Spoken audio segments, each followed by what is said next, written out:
আশা করি ভালো আছেন, আমিও ভালো দেখবো না।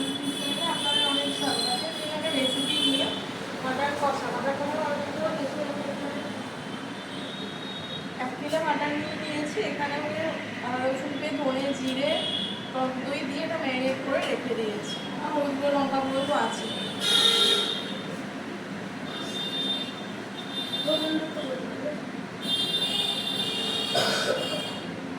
আর আমি এখানে আলু পেঁয়াজ টমেটো 5টা কাঁচা লঙ্কা কেটে রেখেছি। এবার আলুগুলো মশলা দিয়ে দেবো।